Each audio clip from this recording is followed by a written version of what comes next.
అందరూ గ్రహించాలి ఏంటంటే వైరాగ్యం ఎంత గొప్పదో. వైరాగ్యం ఉన్న మనిషి మహదానందం ఉంటాడండి. ఆయన చిన్న చిన్న ఆనందాలు పొక్కర్లేదు ఆయనకి. సముద్రం అంత ఆనందంలో మునిగి తేలుతూ ఉంటాడు. శాంతిలో ఉంటాడు. కారుణ్యంతో ఉంటాడు. నువ్వేమైనా ఇచ్చావా లేదా? వాళ్ళు ఏమైనా తెచ్చారా లేదా? ఏం వాళ్ళకి అక్కర్లే. ఆయన నిరంతరం ఇస్తూనే ఉంటాడు. ఆ మనిషి ఉంటే చాలట భూమండలం అంతా ఆనందిస్తుంది. వైరాగ్యానికి అంత పవర్ ఉందండి. నేనండి వైరాగ్యం వచ్చినానండి. నేను అందుకని హరిద్వార్ వెళ్ళిపోతున్నాను. ఆ శరీరం హరిద్వార్లో పడేస్తేనేంటి, కాశీలో పడేస్తేనేంటి? శరీరం ఎక్కడ పడేసినా లోపల ఉన్న మనస్సుకున్న కోరికలు ఏమీ చావలే. అప్పుడు లాభం ఏమిటి? వైరాగ్యం వచ్చినట్టేనా? ఈ విషయం అంతా మనం గ్రహించుకుని జీవితంలో వదలడం రావాలండి. ఎంటీ అవుతే కదా ఆ పరమాత్ముడు వచ్చి కూర్చుంటాడు. ఎంటీ అవ్వడం రావాలి. ఫిల్ అవ్వడం నేర్చుకున్నాం. నాకేం వస్తుంది, నాకేం వస్తుంది. ఒక హిమాలయన్ స్వామీజీ వచ్చారంటే నేను వెళ్ళాను. గోనెగుడ్డలు కట్టుకుని బయటకు వచ్చి, మీరా నే లో క్లాస్ छोड़ दी भगवान के लिए आपने क्या छोड़ा అని అడిగారు. మీరాబాయి లోకలజ్జ వదిలేసింది భగవంతుడి కోసం, మీరేమిటి వదిలేరు? మనం ఏమనుకున్నాం, భగవంతుడు నాకు ఏమి ఇస్తాడు? భగవంతుని చూడగానే ఇగో ఇది ఇచ్చి అది ఇచ్చి నాకు క్షమంగా ఉంచు, నాకేమి చేయకుండా చూడు, ఇదా అడుగుతాం. భగవంతుడికి నేనేమి ఇస్తున్నాను? భగవంతుడి కోసం నేనేం వదిలేను. ఎప్పుడైనా ఆలోచించేవాడి. ఆయన రాగానే ఇదే అడిగారు. ఇంతమంది జనం కూర్చుంటే మీరాబాయి లోకలజ్జ వదిలేసింది, మీరు ఏం వదిలేరండి భగవంతుడి కోసం అని అడిగారు. అసలు భగవంతుడి కోసం వదలాలని మనకు తెలుసా? పిల్లలకి ఇప్పటి నుంచి ఏం చెప్తారు? భగవంతుని కోరుకో. ఆ విగ్రహం దగ్గరికి వెళ్ళి కోరుకోమంటారు, ప్రేమించమని చెప్పరు. అంత రాంగ్ ఫీడింగ్ అలవాటు అయిపోయి కొన్నాళ్ళకి ఎవరైనా రైట్ చెప్పినా అదేం కాదు, నువ్వు వెళ్ళి కోరుకోవాలి అక్కడ, పూజలు చేయి, అక్కడితో అయిపోయింది నీ పని. మిగతా 23 గంటలు నువ్వు ఎలా అన్నా పర్వాలే, ఓ 10 నిమిషాలు అక్కడ పూజ చేసి నీకు ఆ భగవంతుడికి లింక్ కట్ ఆఫ్. అది చిన్నప్పుడు నేర్పుతాం మనం. మనం అదే నేర్చుకున్నాం.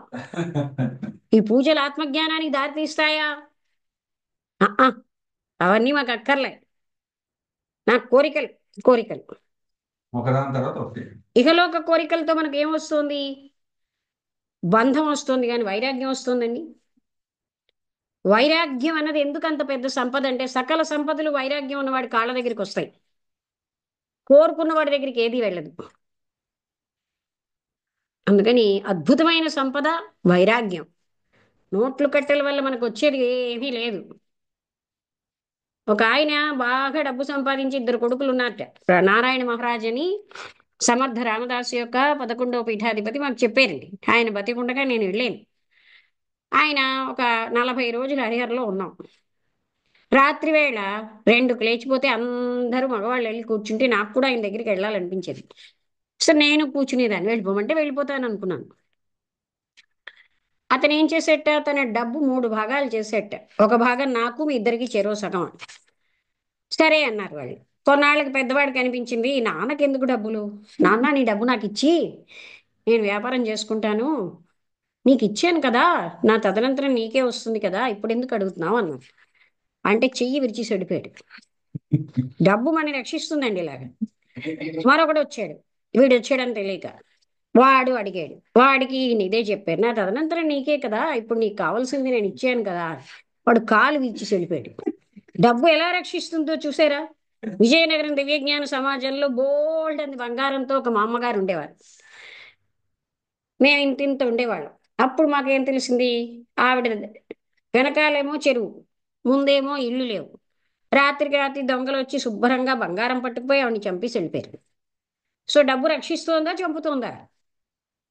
కానీ మనిషికి మాత్రం విశ్వాసం డబ్బే రక్షిస్తుంది. భగవంతుడు రక్షించేట, డబ్బు రక్షిస్తుంది. పిల్లలు రక్షిస్తారు.